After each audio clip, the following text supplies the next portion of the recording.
If the ownership of this house isn't transferred to me, I'm contemplating a divorce. I was taken aback when my husband suddenly dropped this bombshell. This house holds precious memories of our family, and I can't bear to part with it. Despite my emotional attachment, my husband is threatening me, toying with my feelings. Distraught, I reached out to my father for help. I am Emily, a 30-year-old full-time housewife, dedicating my days to supporting and managing our household. I married John 2 years ago, and since quitting my job after marriage, my husband has been the breadwinner. However, our peaceful life took a turn for the worse after my father-in-law's passing, leading to my mother-in-law moving into our apartment. Surprisingly, I was informed about my mother-in-law's move the day before she arrived. Nonchalantly, my husband announced her impending arrival as if it were the most natural thing. It caught me off guard, and I questioned the suddenness of it. I forgot to mention earlier that my mother would also be coming to live with us from tomorrow. As soon as my husband came home, he casually mentioned her arrival, asking me to prepare and clean up. I was bewildered by the news. I thought she was coming over for a visit, but my husband clarified that she was moving in. The decision was made without any prior discussion with me, and the very next day, my mother-in-law arrived with numerous luggages.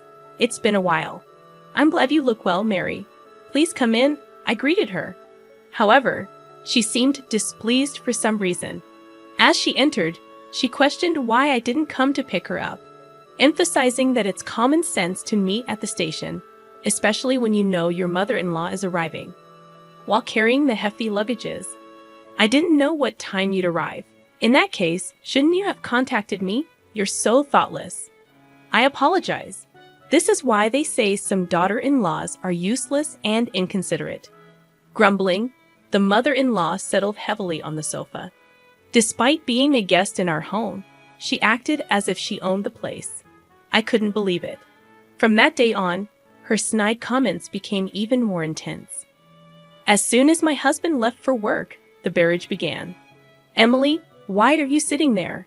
Do the dishes. You should have finished the laundry in the morning. That's common knowledge. I'm sorry, I'll do the laundry once the dishes are done. You have the wrong priorities. In my house, it's a rule to do laundry immediately after breakfast. But that rule is just to do as you're told.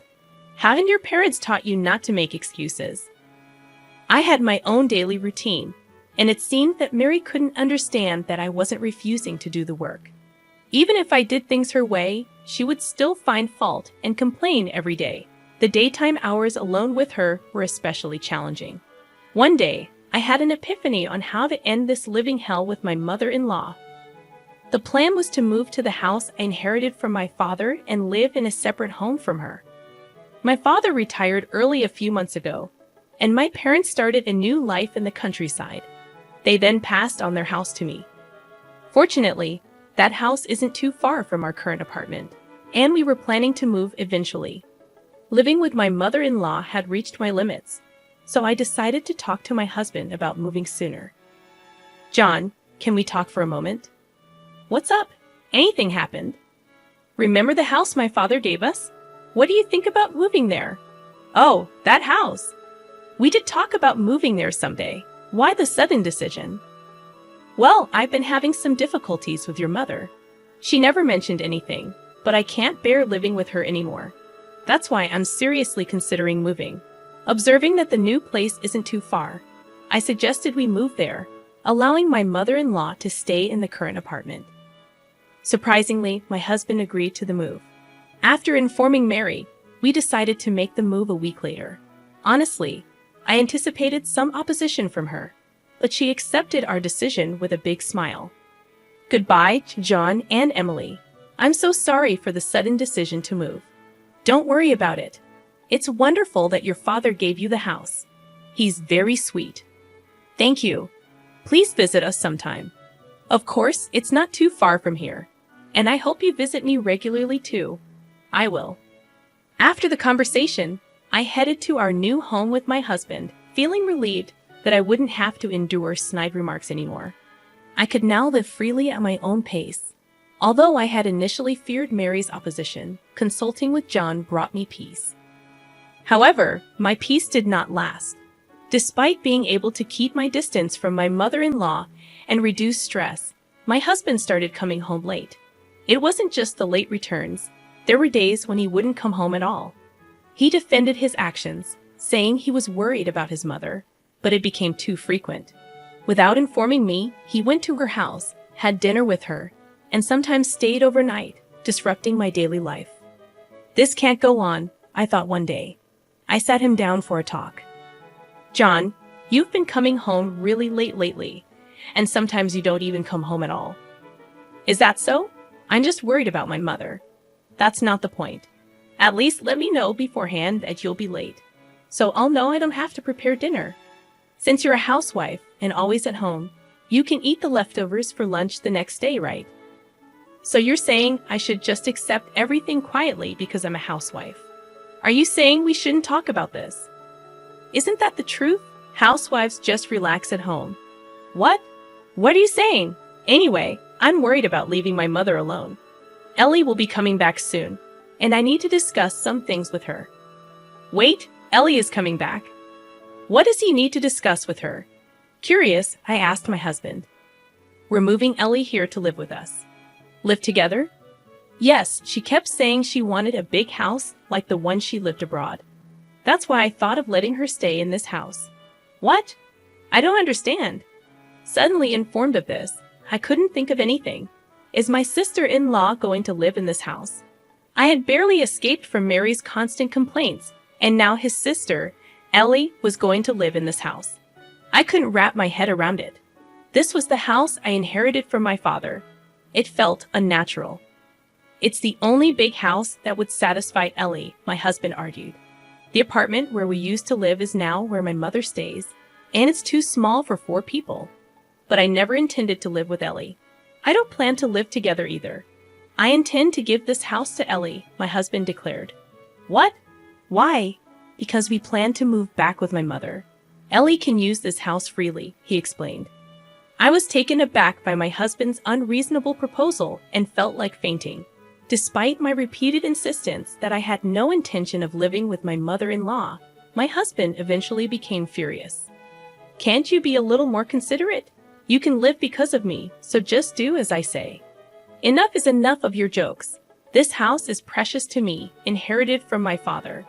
Why should I give it to Ellie? Such a wonderful house is wasted on you, isn't it? I've already told Ellie that I've got her a large house. It's too late to say otherwise now. I wasn't consulted in any of this decision. Either way, I can't accept it. You're always complaining. Enough. Calm down and think. I'll go back to my mother's for a while. My husband angrily slammed the door and left. Left alone in the room, tears streamed down my face. I couldn't understand why my husband decided everything on his own. It's unimaginable that he intends to give away the house I inherited from my father to my sister-in-law. Every day, my husband sent me messages asking if I had calmed down and to come back soon. Each time, I had to firmly tell him that I had no intention of agreeing. Then, one day, he said something shocking over the phone. Hey, Emily, when will you come here and live with me? Stop nagging. I've said it so many times. I have no intention of living with Mary. Moving there and giving this house to Ellie. I've already told Ellie. Stop being selfish. She might be coming back this week, so there's no time. Why should I give up my house for your family? I inherited this house from my father. Don't decide on your own. Who do you think you're talking to? Even my mother is furious. I'm at my wit's end. That's not my problem. You're ignoring my feelings, I responded. My husband let out a big sigh over the phone, clearly frustrated. Then he said something shocking. If you can't listen to me, then let's divorce. Hand over the house to Ellie. Leave by tomorrow. At that moment, my love for my husband quickly faded. Threatening me with the word divorce was utterly despicable. I couldn't possibly forgive him for using divorce as a threat without considering someone's feelings. I couldn't allow these people to have their way. Burning with anger, my husband continued to speak with a triumphant and dominating tone. Listen, if you don't leave by tomorrow, I'll really divorce you. Got it? Wait, are you serious? Of course I am. You don't have a choice. What will you do if you, a housewife, get divorced? You can't survive. Enough, I get it. Good. Hurry up and move over here. My mother is looking forward to disciplining you. He hung up the phone with a confident tone, thinking I would do as he said. After that call, I made up my mind and decided to seek help from my father for a plan. The next day, everything was ready for the move. I replied calmly when asked, "By the way, I'm curious about when Ellie will be back." "She'll be back tomorrow." "Why are you so obsessed with Ellie?" "Between you and me, she seems to have made a lot from stock investments." "I see. So if you provide her with a house, maybe you can ask for financial help." "That's so like you. Anyway, you need to leave that house by today. It's inconvenient for all of us."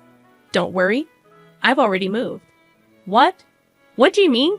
My husband seemed genuinely surprised. "I knew it. You don't want to divorce me, do you?" "Naturally. Without an income, you can't survive. But all of this is coming to an end. We're still married now, so that's why we're talking." "Wait, what? I can only think about divorce now." My husband was clearly shaken by my words. "You promised to move out of that house, right, and live with me. But you've already moved? What are you saying?" "Of course, I won't live in a house with a husband who decides everything on his own and a bullying mother-in-law." "Why are you including me? You promised to move out for Ellie." "I said I've already moved, didn't I?" "I did as you said. Enough with the jokes." "Where are you now?" My husband's tone was panicky, and he was clearly losing his cool. "Actually, I'm at my parents' house." "Why?" "I moved to my parents' rural home. I don't plan on returning to where you guys are." "You should have told me that sooner." My husband replied with a hint of relief in his voice. "If I could just give that house to Ellie, it doesn't matter where you live. It would require $3,300,000. $3,300,000. I put the house I inherited from my father up for sale. And if you truly want to give it to Ellie, buy it for $3,300 and then hand it over." "Are you joking?" "I'm serious. The house was still in my father's name, so I asked him to sell it." In reality, what I asked my father for was to sell the house. My father had always said, "If something happens, contact me. You can live or sell this house as you like. I'll help you." As a result of the valuation, a price of $3,300,000 was proposed, which I gladly agreed to and put the house on the market immediately. My husband probably never saw this coming. He spat out insults, consumed with anger. "Why are you doing this without asking me? This is unforgivable." "I'm not asking for, nor do I need your approval. We're getting divorced soon anyway. I don't care. Do you understand your position? You'll be the one in trouble if we divorce. Since you don't have an income, you're just a housewife. I'd rather struggle on my own than be with you forever. Listen, Ellie will be coming back soon. I told you I'm relying on Ellie's money, didn't I? So what?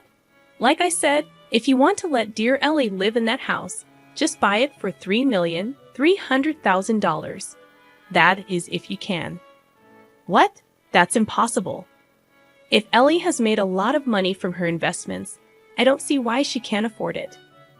"I don't know how much she made, but that's too much. She can never afford it."